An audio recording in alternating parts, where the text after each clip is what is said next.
I got the cash in the bag, stadium packed. Born a rock star in this life, gonna live it up on the attack. Baby, I'm bad. I just wanna get caught up in this life. I'm crazy, I'm mad. Doing no cap. Only God wants you, better go live it up. Cash in the bag, stadium packed. Baby, I'm bad. Yeah. Baby, I'm bad. I just wanna stay bad, stay mad. Chip on my shoulder cause they treat me like an outcast. I ain't gonna take that, stay back. I'll be swinging hard till the hits come in all caps. Welcome to Horsing Around. I didn't realize how quick that video would go into it, but it does. Okay, so Elena, how is it going down in the PA? Well, looking out my window right now, there's a lot of snow. Winter storm is hitting us pretty hard here in Washington, Pennsylvania. So yeah, that's not doing really much today. Got practice. At least I can walk there. I don't have to drive, so that's good. Right. Snow. Just gonna keep coming down. Hey, it's a nice change of pace because our co-host from yesterday at Regan's Corner is from California. So Wow. nothing but sunshine over there. But I like it that you're in the same wavelength as us here in Indiana, where we got hit hard. Okay. Yeah. But we're going to talk about some baseball, basketball stuff coming up. Okay. So, but first, we got a new segment. Who's on the hot corner? Who's on the hot seat? Coach is on the hot seat. Okay. Who's on the hot seat, Elena, in the men's game? Well, with this article that I found, Ewing, I don't know how to pronounce this last name. Ewing? Patrick Ewing? Ewing. Wow, I butchered that so bad. Ewing from Georgetown, definitely on the hot seat. They are not doing too hot, and I don't think he's gonna save. Yeah, I don't either. But he's one of the legends in Georgetown basketball to begin with. Patrick Ewing had an amazing career in, wait for it, the New York Knicks. He battled Jordan in those teams for years. He's a legend in the game, but it's like Chris Mullings with St. John's, alumni, but at the same time, it's just not like when they had Big Old John for Georgetown. It's just not the same Georgetown that we remember back in the 90s, back in the 80s, maybe even a little bit in the 70s. Okay, so it was Villanova, Georgetown, that triangle around in Philly, that rivalry, stuff like that just isn't there anymore. But like you said, I just think he's one of those coaches where he's just on the hot seat. Georgetown, other than Villanova, it's kind of a weak conference. Yeah, I agree with that. Also, I like just because you're a great player is not going to make you a great coach.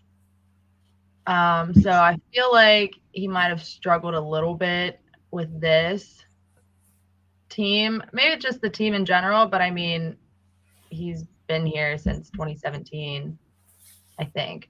But like this season is it's bad. Like they're 0-7 in the Big East. He's been here for 5 seasons, and this is probably one of the worst seasons.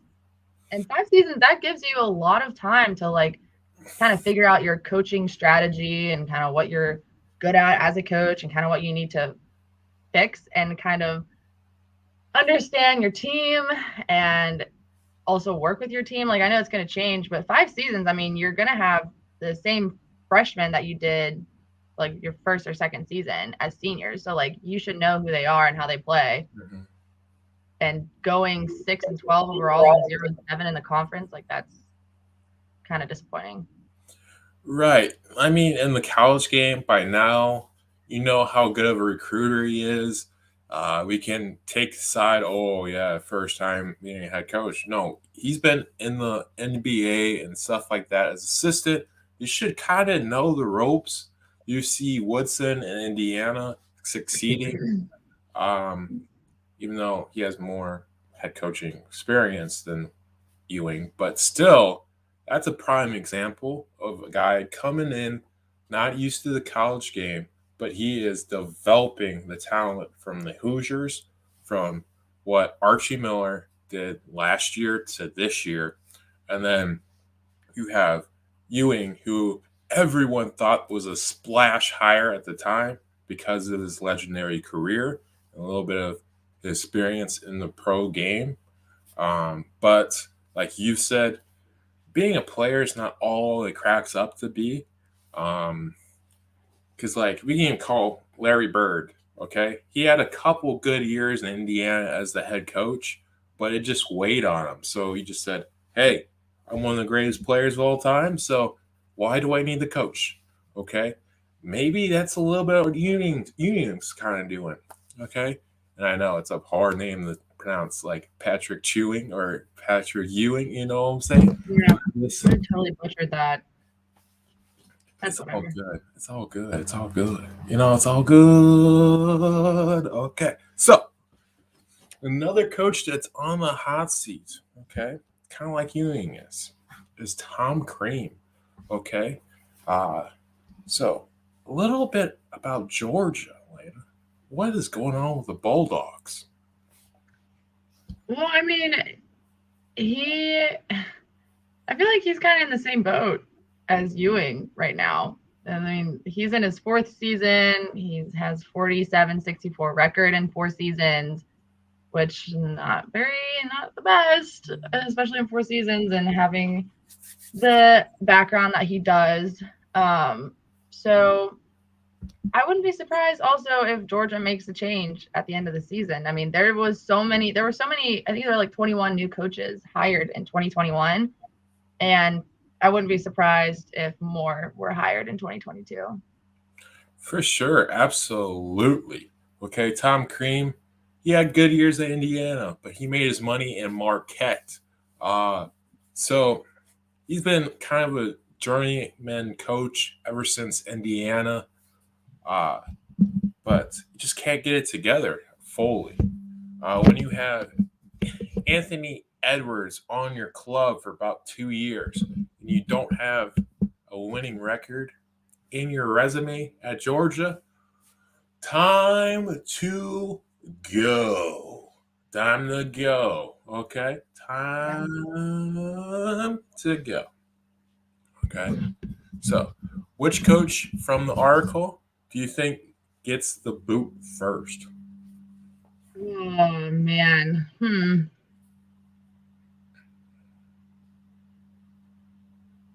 I probably Tom Crean. I just feel like he hasn't really done much in the 4 seasons. And Georgia, they could be good if they wanted, like if they really wanted to be.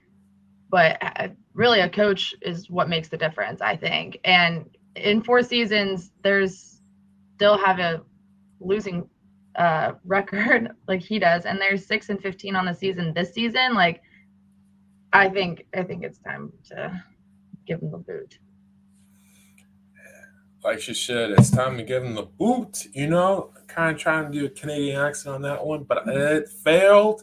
But speaking of coaches that got paid, okay, Auburn's coach Bruce Pearl, okay, tell us a little bit about how much he got paid.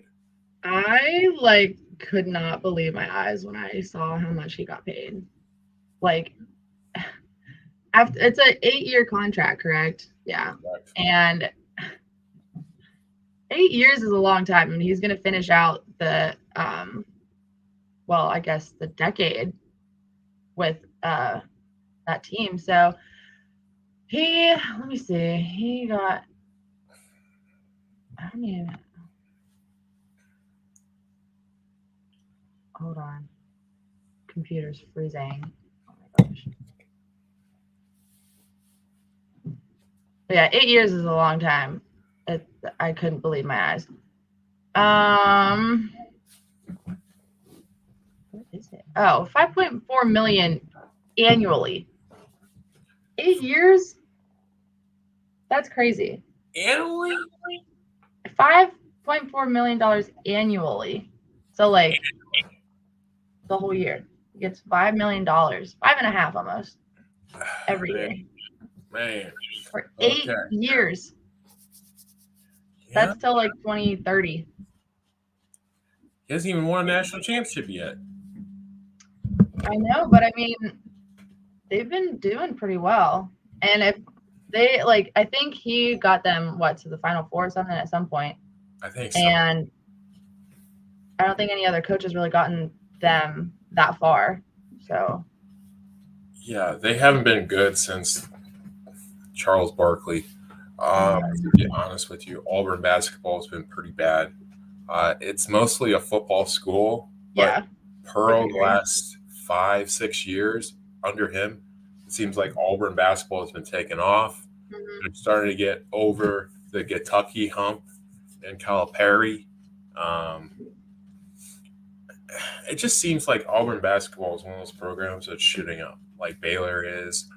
Yeah. Got Drew, Valpo boy, shout out. But anyway, it just seems like these coaches are starting to make more money, more money, more money, more money.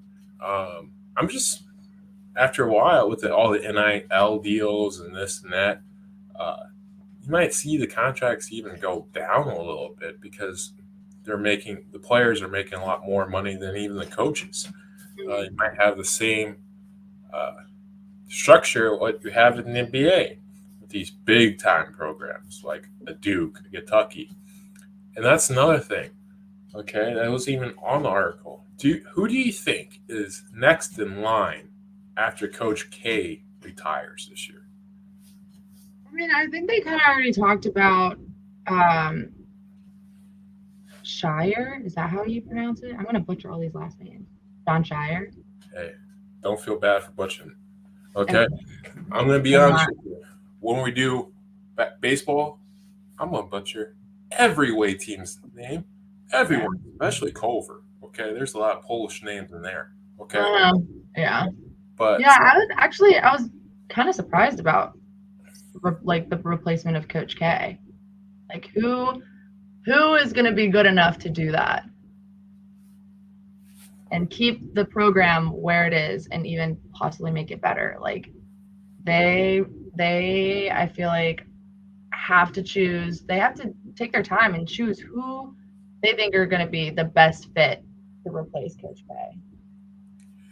I mean, there's always a great coach under the nose, okay? Because Coach K was undernosed of Mr. Bobby Knight, okay?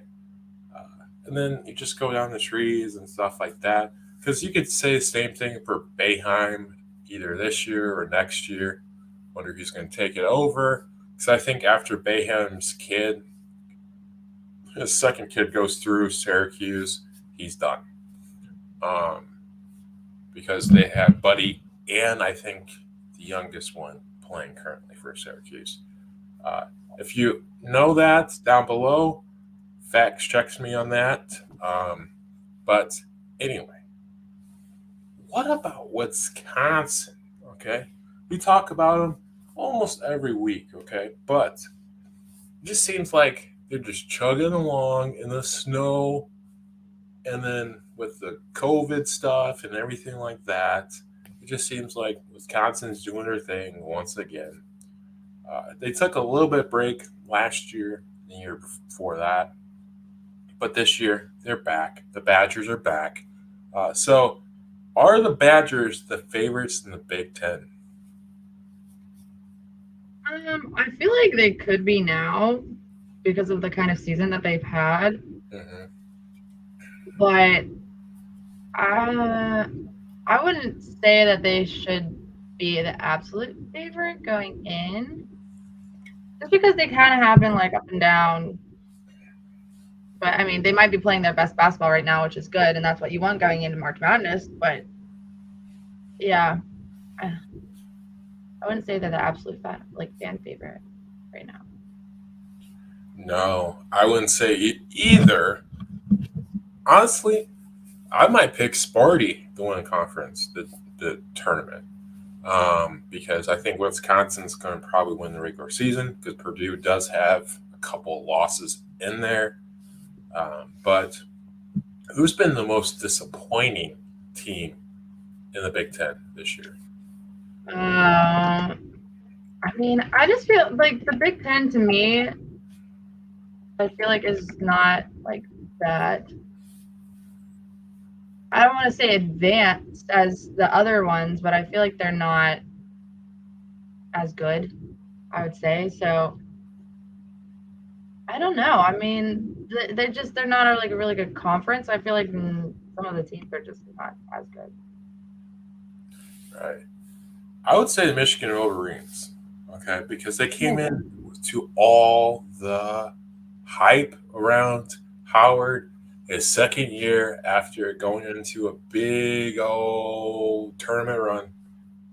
Chuck that third year after the first 2 years, going into big runs in the tournament, now being on the outskirts of the next four in is a disappointing point for Michigan basketball at this point.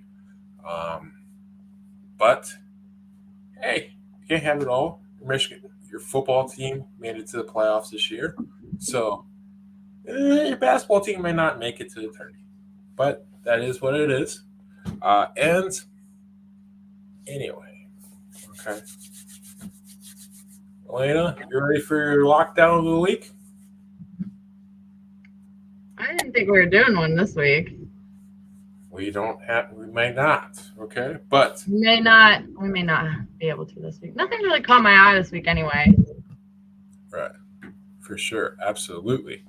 But with all the coaching stuff and all the coaching news, who's the biggest like swirling around the college game that you think will make a splash either in the off season, going into a big program, or making it a better area where they're at next couple of years? You mean like coach wise? Coach wise, yeah. Honestly, that's hard to tell. I mean, there's coaches like coming up all the time everywhere, and I don't know names specifically because I feel like there are a lot of people who are unknown who could come in and like make a difference. So right now, I feel like those coaches that we talked about already that are coaching, I feel like they need to be replaced. I don't know exactly who by, because they could literally be anyone, and like someone we've never even heard of before. And I don't know. I'm not sure of like who even is like looking to be a head coach because some people don't want to be a head coach; they'd rather be an assistant. So specific names for me right now, I don't know. I don't really have anyone in mind, just because I do feel like there are some underdogs that can come out and be a better coach than people who are well known. Right, for sure, absolutely.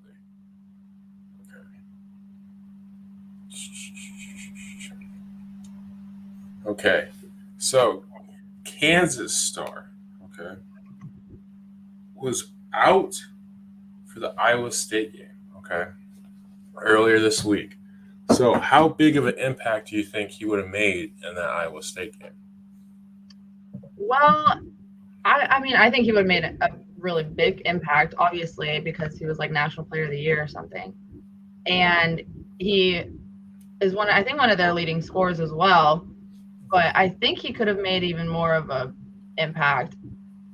But Kansas, I mean, they still won. So like they were still able to do it without him. But I feel like it would have been more of a blowout if they did have him. Yeah, for sure. Okay. So, what's the chances of your Mountaineers winning the tournament of the Big 12? I think they could be good if if they just play. I feel like they have games where they have no idea what they're doing and they don't know how to shoot the ball, they don't know how to move the ball, or they have really good games and they're playing well, they're being obviously they're going to be coached well because it's Bob Huggins. But I do feel like that if they keep their composure and know that they can beat any team, because I mean, I think they almost beat Texas. No, that was the bad game, actually. They almost beat someone else. Oh, Baylor. They almost beat Baylor. That was a really good game. So if they know that they can play with Baylor, against Baylor, like literally one of the best teams in the country, I feel like they could have a good chance of winning that conference tournament, that conference championship, if they really want it. Because they can. They know they can. Well, I guess I should say if they know they can, then they can. So fingers crossed for my Mountaineers. Obviously, I'm always rooting for them, but I guess it would come down to where they are mentally and what they think that they can do in the tournament. For sure. Okay, in the big dance, where do you think your Mountaineers will be seated? I don't in the conference or in going into March. No, the madness. Mm, The madness. I don't know. I mean, I think they could be somewhere in the middle, maybe like maybe like somewhere between 12 and 16 because I think they are able to match with other teams that are good in their conference, but maybe not as good in another conference. I feel like the Mountaineers could match up with other teams well. So having them at kind of that mid-range seed, I think will put them at a good spot. Yeah, I think so. For sure. Okay. Who are the bubble teams that could make the tournament and could make a deep run into the tournament after being in the first four? That was a good question. I feel like